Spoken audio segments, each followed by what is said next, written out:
আসসালামু আলাইকুম প্রিয় এইচএসসি 26 এবং 27 ব্যাচের স্টুডেন্টরা, আজকে তোমাকে আমি কর্মমুখী রসায়নের সিকিউ সিরিজের লেকচার 3 নিব। লেকচার 3তে আজকে আমরা শিখব হচ্ছে নতুন একটা টপিক্স, যে টপিক্সটা বোর্ড পরীক্ষায় বারবারই আসে। টপিক্সটা কি? চলো স্টার্ট করি। টপিক হলো খাদ্য লবণ দ্বারা তোমার হচ্ছে খাদ্য লবণ দ্রবণ দ্বারা তোমার খাদ্য সংরক্ষণ। এখন প্রশ্ন হলো খাদ্য লবণ কোনটা? মনোযোগ দিয়ে একটু। খাদ্য লবণ হচ্ছে তোমরা সবাই জানো সোডিয়াম ক্লোরাইড। একবার মেডিকেল ভর্তি পরীক্ষায় আসছিল যে টেবিল লবণের সংকেত কোনটা? টেবিল লবণের সংকেত কিন্তু মনে রাখবা সোডিয়াম ক্লোরাইড। এটি একটি প্রাকৃতিক খাদ্য সংরক্ষক। আর প্রশ্ন হলো কেন একে প্রাকৃতিক খাদ্য সংরক্ষক বলা হয়?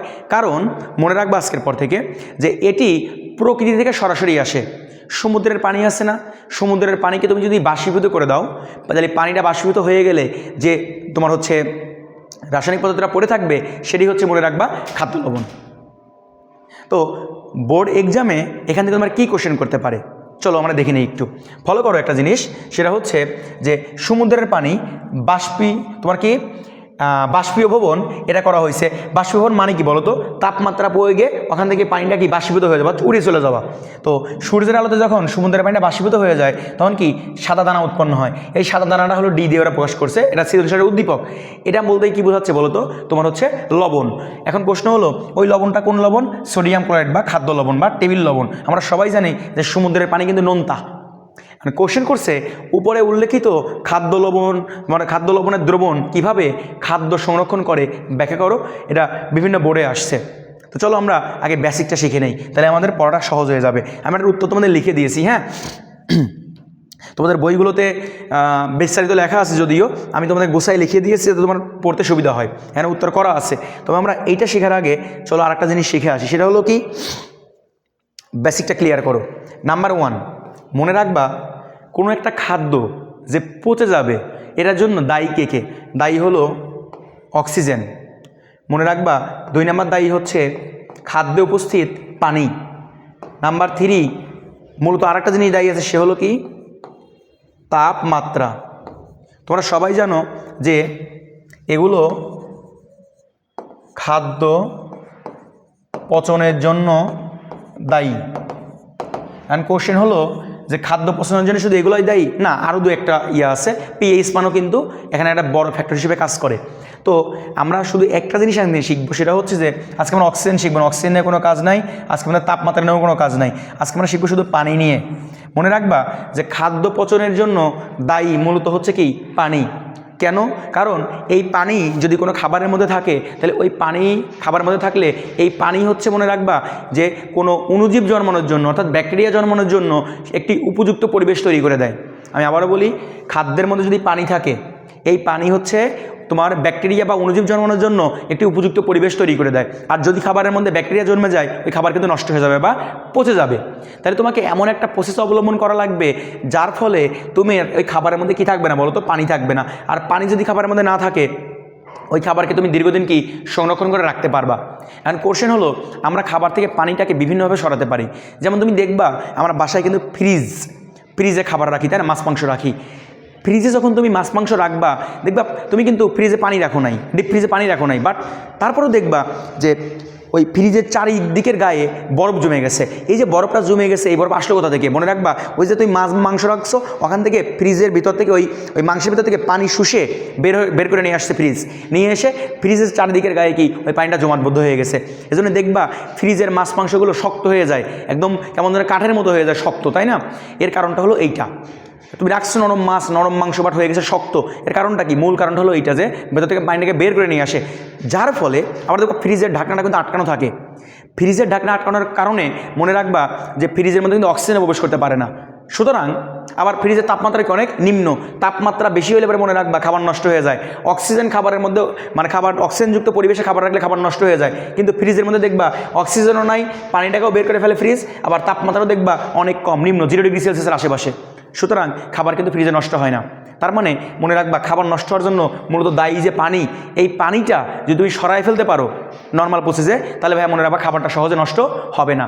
এবার আমরা আসি যে তোমার হচ্ছে কিভাবে লবণ মানে তোমার খাদ্যরেখা সংরক্ষণ করে। Sodium chloride.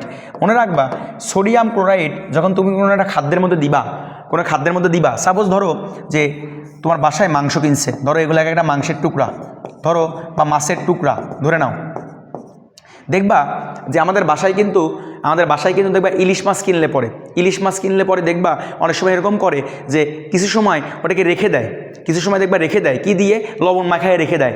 বা আজকে রাত্রে মাছ আনছে, মাছটা কুটবে না, তাহলে দেখবা যে আমাদের আম্মারা কি করে, সুন্দর মতো করে কি মাছটাকে এমনি জাস্ট নর্মাল করে কেটে রান্না মনে করে করবে না, রাত্রেবেলা কেটে সুন্দর করে পরিষ্কার করে ওর গায়ে কিন্তু প্রচুর পরিমাণে লবণ মাখায় রেখে দেয় এবং সেটা সকালে রান্না করে।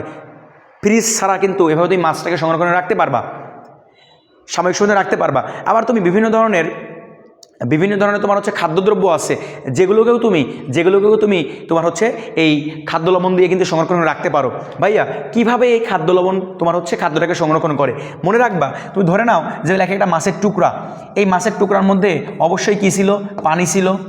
এবার তুমি যখন সোডিয়াম ক্লোরাইড লবণ দিবা ওই মাছের গায়ের উপরে, তখন এই মাছের টুকরার মধ্যে থেকে, ধরো এটা মাছের টুকরা, চিত্র দেখে হাসো না, হ্যাঁ মাছের টুকরা, এবার এর ভিতর কি পানি আছে না, এই লবণ কি করবে, ওর ভিতর থেকে পানিটাকে বের করে নিয়ে আসবে। তাহলে পানিটাকে বের করে নিয়ে আসতে পরে দেখো তো এইটা যোগ কি পানি ইকুয়াল টু সোডিয়াম ক্লোরাইডের একিউ মানে অ্যাকোয়াস সলিউশন, জলীয় একটা দ্রবণ তৈরি হয়ে গেল না। তাই মনে রাখবা যে কোনো খাবারের মাছের মধ্যে বা কোনো খাবারের মধ্যে সাধারণত পানি দিলে ওই কোনো খাবারের মধ্যে তোমার কি সোডিয়াম ক্লোরাইড দিলে ও কী করবে, ও খাবারটার ভেতর থেকে পানিটাকে বের করে নিয়ে আসবে। পানিটাকে বের করে নিয়ে এসে ওই পানির সাথে মিশে গিয়ে ও কিন্তু সোডিয়াম ক্লোরাইড একটা জলীয় দ্রবণ তৈরি করে ফেলবে, লবণের একটা জলীয় দ্রবণ তৈরি করে ফেলবে, যার ফলে এই খাবারটা পানিমুক্ত হয়ে যাবে। আর পানিমুক্ত হলে পরে খাবারটা দীর্ঘদিন কী থাকবে বলো তো, ভালো থাকবে। আর প্রশ্ন হলো ভাইয়া কতটুকু লবণের দ্রবণ আমরা ব্যবহার করবো বা কতটুকু লবণ ব্যবহার করবো। মনে রাখবে একটা কথা, সাধারণত 7 থেকে 8% তোমার সোডিয়াম ক্লোরাইডের তোমার জলীয় দ্রবণ ব্যবহার করা হয়। কোনো ক্ষেত্রে যদি বেশি প্রয়োজন হয় সেক্ষেত্রে 15 থেকে 20%ও ব্যবহার করা হয়। মানে 100 ভাগের মধ্যে 15 থেকে 20 ভাগ থাকবে কি বলো তো, সোডিয়াম ক্লোরাইড ব্যবহার করা হয়। এবার এখান থেকে আমি দুইটা আরও গুরুত্বপূর্ণ এমসিকিউ বলে দিই তোমাকে, সেটা হচ্ছে আসে একটা জিনিস, কিউরিং কি ক নাম্বারের জন্য ইম্পর্টেন্ট, কিউরিং কি। আর হচ্ছে আসতে পারে ব্রাইন কি। মনে রাখবা কিউরিং হচ্ছে খাদ্য লবণ দিয়ে, এই সোডিয়াম ক্লোরাইড দিয়ে, আমি আবারও বলি কিউরিং হচ্ছে সোডিয়াম ক্লোরাইড দিয়ে খাদ্যগুলোকে সংরক্ষণ করার প্রক্রিয়া। আবারও বলি আমি যে সোডিয়াম ক্লোরাইড দিয়ে খাদ্য সংরক্ষণ প্রক্রিয়া, এটা হলো কিউরিং। আবারও বলি ক নম্বরে কিউরিং এসে লিখবা যে সোডিয়াম ক্লোরাইড দিয়ে খাদ্য দ্রব্যগুলোকে সংরক্ষণ করার যে প্রক্রিয়া, এই প্রক্রিয়াটাকে বলা হয় কিউরিং। আর যদি ব্রাইন আসে তাহলে বলে দিবা যে সোডিয়াম ক্লোরাইড এর গাঢ় দ্রবণকে ব্রাইন বলে। এ দুটো গুরুত্বপূর্ণ ইনফরমেশান। আবারও বলি খাদ্য লবণ দ্বারা খাদ্যদ্রব্যগুলোকে সংরক্ষণ করার যে প্রসেস, এটাকে বলা হয় কিউরিং প্রসেস। আর ব্রাইন কি, সোডিয়াম ক্লোরাইডের গাঢ় দ্রবণকে কী বলা হয় বলো তো, ব্রাইন বলা হয়। আশা করি তুমি প্রসেসটা বুঝতে পারছো। এবার চলো আমরা আগের অংশে চলে যাই, যে উত্তরটা কি বলছে। উদ্দীপকের ডি যৌগটা হলো খাদ্য লবণ। আমরা কিন্তু একটু আগেই দেখছি যে ডি যৌগটা হলো সাদা দানা কার বলো তো, খাদ্য লবণের, সোডিয়াম ক্লোরাইডের। এবার দেখো কেননা সমুদ্রের পানিকে বাষ্পীভূত করলে সাদা দানাদার খাদ্য লবণ উৎপন্ন হয়, এক কথা উপরে মানে উদ্দীপকটা ব্যাখ্যা করছে এরা। তাহলে প্রসেসটা পড়ি চলো। লবণ দ্বারা কোনো খাদ্য সংরক্ষণে এরা খাদ্যের ভেতর থেকে কি তোমার হচ্ছে মুক্ত পানি কি করে, শোষণ করে দ্রবণে পরিণত করে। ফলে আর্দ্রতার অনুপস্থিতিতে ওই খাদ্যের মধ্যে অণুজীব জন্মাতে বা বংশবৃদ্ধি করতে কি পারে না।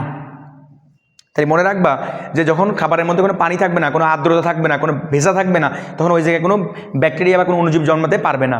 তাই খাদ্যের কি পচন ঘটে না, সোজা হিসাব শেষ। এছাড়াও তুমি ব্যাখ্যা দিতে পারবা লবণ ব্যাকটেরিয়ার কোষপ্রাচীরে অবিশ্রবণীয় চাপ সৃষ্টি করে। অবিশ্রবণ আমরা আগের ভিডিওতে শিখছি, কিন্তু যে অবিশ্রবণীয় চাপটা আছে অসমোটিক প্রেশার বলা হয়, এই চাপ সৃষ্টি করে, ফলে কোষপ্রাচীর কি ক্ষতিগ্রস্ত হয় বা ধ্বংস করে ফেলে। আচ্ছা তোমার মানে দেহের বাইরে যদি কোষপ্রাচীরকে ধ্বংস করে ফেলানো হয়, কোষপ্রাচীর ধ্বংস, তুমি কি বাঁচবা? কখনোই বাঁচবা না কিন্তু। এর ফলে ওর বংশ বিস্তারও কঠিন হয়ে পড়ে তোমার অণুজীবগুলোর। এমনকি মনে রাখবা ওরা বেঁচেও থাকতে পারে না। এছাড়াও মনে রাখবা সোডিয়াম ক্লোরাইড খাদ্যের স্বাদ এবং গুণগত মান বাড়িয়ে দেয়, কিছু উপকারী অণুজীব সৃষ্টির জন্য অনুকূল পরিবেশ তৈরি করে। এছাড়াও লবণ মল্ড জাতীয় এবং কি ইস্টের বিরুদ্ধে কি কার্যকরী প্রতিরোধ গড়ে তোলে। ভাই মনে রাখবা মল্ড এবং ইস্টের বিরুদ্ধে যদি কার্যকরী প্রতিরোধ গড়ে তুলতে পারে, এই অণুজীবগুলো কিন্তু খাদ্যটাকে নষ্ট করতে পারতো, কিন্তু এর বিরুদ্ধে যখন যেহেতু কাজ করে, সুতরাং এগুলো আর খাবারটাকে নষ্ট করতে পারবে না। এর ফলে জ্যাম, আচার, মোরব্বা, বিভিন্ন রকমের আচারের তোমার হচ্ছে ব্যবহৃত হয় কি বলতো, এই খাবার লবণ, যেটা দিয়ে খাদ্যটাকে কি সংরক্ষণ করে রাখা যায়। সুন্দর করে পরীক্ষায় আসলে সুন্দর করে ব্যাখ্যাটা করে দিবা। আশা করি তোমাদের এটা নিয়েও আর কোনো চাপ নাই। আমরা আজকে দিয়ে কিন্তু এটা মোট 3টা লেকচার নিলাম। হ্যাঁ, মোট 3টা লেকচার নিলাম। 3টা টপিকই কিন্তু ইম্পর্টেন্ট, বোর্ড পরীক্ষা আসছে, বারবার আসছে। আমরা পরবর্তীতে আর এই অধ্যায়ের উপরে হয়তো আর 3টে বা 4টা ক্লাস আসবে। ক্লাসগুলো তো অনেক ছোটো ছোটো ক্লাস, বুঝছো? তুমি জাস্ট এই অধ্যায়টার উপরে এই কটা ক্লাস করে যদি তুমি কলেজ পরীক্ষাতে বা বোর্ড পরীক্ষাতে যাও, ইনশাল্লাহ তোমার এর ভিতর থেকেই স্যাররা কোশ্চেন করবে। এই টপিকগুলোই বারবার ঘুরে ঘুরে আসে।